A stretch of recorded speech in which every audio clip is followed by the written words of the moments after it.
Assalamualaikum warahmatullahi wabarakatuh. Bismillahirrahmanirrahim. Alhamdulillahil qail nun wal qalami wa ma yasturun ma anta bi ni'mati rabbika bimajnun amma ba'du.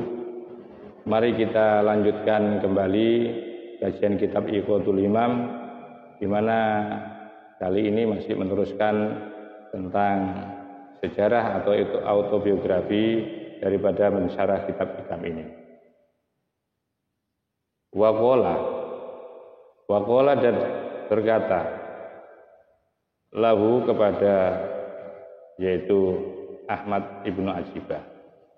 Jadi pada saat perjalanan ketika memasuki dunia tasawuf dan ketemu dengan Muhammad, yaitu Al-Buzidi, santri yang namanya Ahmad bin Ajibah itu, yaitu ketemu beliau, dan pada suatu ketika beliau dipanggil.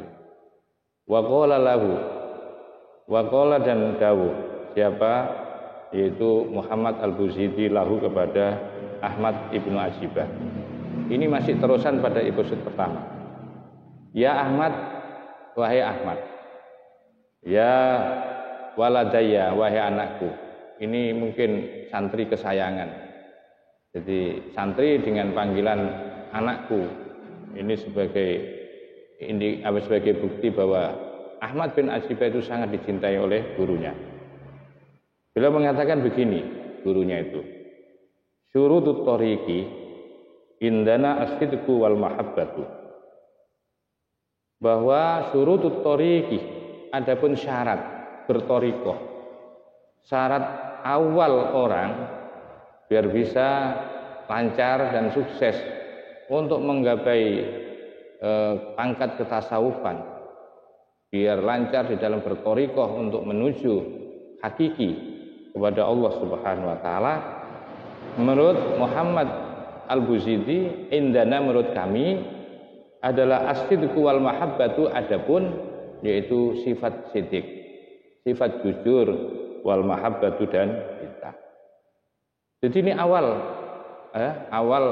pada saat beliau ketemu, ya beliau kemudian saat awal beliau ketemu dan beliau dipanggil, yaitu Ahmad bin Ajibah itu oleh gurunya, yang disampaikan oleh gurunya kepada Ahmad bin Ajibah itu kata-kata ini. Kalau dibahasakan komunikasi mungkin, kamu kalau ingin cepat, kalau kamu ingin sukses menjadi seorang sufi, ya, maka yang pertama harus kamu punya jiwa jujur. Yang kedua harus punya jiwa mahabbah. Waqala dan berkata radhiyallahu anhu. Artinya bercerita, waqala dan bercerita. Siapa Ahmad ibnu Ajibah radhiyallahu anhu, mudah-mudahan meridhoi siapa Allah anhu kepada Ahmad bin Ajibah. Faqultu lahu, kemudian berkata aku lahu kepada sang guru, kepada Muhammad Al-Buzidi. Jadi yang menceritakan ini adalah cerita dari Ahmad bin Ajibah. Apa katanya? Faqultu lahu, kemudian aku bilang, faqultu, maka aku berkata lahu kepada sang guru Muhammad Al-Buzidi, ya sayyidi, wahai guruku, wahai tuanku, nuhibbu an naktuba lana dzalika fi kahiti. Nuhibbu, saya pengen, an taktuba, engkau menuliskan, lana buat kami, dzalika akan surutut thariqah. Jadi syarat thariqah itu tadi yang panjenengan dawuhkan berupa kalimat as-sidqu wal mahabbah, yaitu kudu jujur, itu as-sidqu kudu jujur, wal mahabbah dan punya jiwa cinta, rasa sayang, itu fi kalidin, yaitu di dalam kertas. Jadi sambil menyodorkan kertas, beliau Ahmad bin Ajibah minta kepada gurunya agar menuliskan kata-kata yang beliau ucapkan di awal tadi, di mana beliau menyampaikan bahwa syaratnya kalau ingin sukses berthariqah itu peganglah dua hal, yaitu yang disebut dengan as-sidqu, yaitu sifat jujur, dan mahabbah, dan punya rasa cinta sayang kepada semua makhluk. Kemudian beliau meminta ini ya jenengan tuliskan saya ini kertasnya.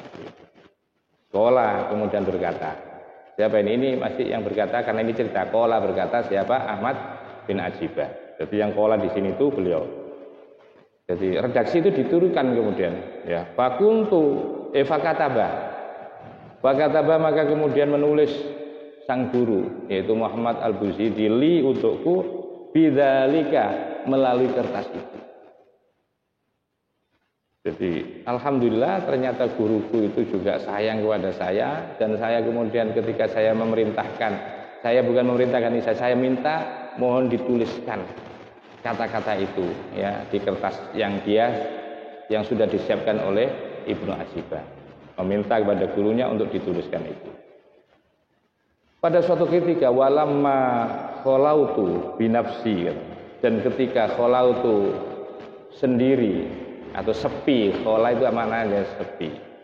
Walamma kholautu, dan ketika kholautu sepi, aku binafsi dengan diriku. Artinya ketika aku sendiri, ya ketika aku sendirian, ya suatu ketika aku nadortu hilal kahiti, aku kok pengen melihat nadortu, saya melihat hilal kahiti ke kertas itu. Kok kangen saya ingin membaca itu. Kemudian waqara'tu, dan aku baca sesuatu fiha di dalam, yaitu kahit itu. Kahit itu di dalam kertas itu. Ketika aku sendiri dan aku melihat kertas itu tadi, mungkin diletakkan di tempat yang terbuka mungkin. Jadi pada saat beliau sendiri dan terlihatlah dari jarak jauh itu kertas itu. Ternyata dia ingin waqara'tu, kemudian aku membaca apa yang ada di dalam kertas itu. Apa yang terjadi? Wa futiha alayya fil hini, maka ternyata ketika aku buka, aku lihat, kemudian aku baca kata-kata itu, maka wa futiha alayya, maka terbukalah alayya bagiku fil hini pada saat itu. Jadi di mana saya dibuka oleh Allah, betul-betul dibuka. Saya bisa melihat hal-hal yang khariqul adah, yang aneh-aneh. Saya bisa melihat alam malakut, saya bisa melihat alam-alam gaib. Saya betul-betul diperlihatkan oleh Allah Subhanahu wa taala, diberikan kesempatan oleh Allah untuk melihat. Gara-gara wasilahnya itu gara-gara hanya sekedar membaca tulisan guru saya yang berupa apa? Syurutut thariqati indana as-sidqu wal mahabbah. Masyaallah. Ini awal permulaan di mana Ahmad Ibnu Ajibah itu kemudian dimukasyafakan oleh Allah Subhanahu wa taala. Sehingga beliau mengatakan wasirtu, kemudian jadilah aku min ahlil haqaiqi, menjadi orang ahli hakikah, artinya sampai kepada makom hakikah, wat tamkini, dan makom tamkin. Sebagaimana saya jelaskan di episode pertama dulu. Apa makom tamkin itu? Jadi beliau ya yang melatar belakang atau yang mengantarkan sampai kepada tingkatan yaitu makom hakiko dan makom tamkin itu diantaranya beliau salah satu melalui tulisan guru, wasilahnya itu melalui pada saat guru pada saat dia sedang sendiri, sedang sepi, membaca tulisan yang dulu dia pernah yaitu memohon gurunya untuk menuliskan suatu kata-kata, yaitu syurutut thariqati indana as-sidqu wal mahabbah. Pada saat dibaca itu kemudian terbuka, tersingkap mukasyafahnya daripada Ahmad Ibnu Ajibah. Masya Allah, ini barokahnya guru luar biasa. Barokahnya guru luar biasa. Kecintaan guru kepada kita itu sangat berpengaruh, bisa merubah di dalam kehidupan kita. Ini mungkin awal bagaimana khariqul adah, jadi peristiwa besar yang dialami oleh Ibnu Ajibah sebelum beliau masuk kepada alam-alam sufi yang jauh lebih indah lagi. Di awal permulaannya beliau kenal dengan guru beliau dan barokahnya membaca, barokahnya tulisannya gurunya, dan kemudian dibaca kata-kata itu fafutiha, kemudian dibuka alayya filhin pada saat itu, yaitu dibuka disingkap atau dibukanya alam kegaiban. Ini awal mula Ahmad Ibnu Ajiban nanti akan diantarkan menjadi seorang sufi yang sangat luar biasa. Wa akhiran wallahu muwaffiq ila aqwamit thoriq. Wassalamualaikum warahmatullahi wabarakatuh.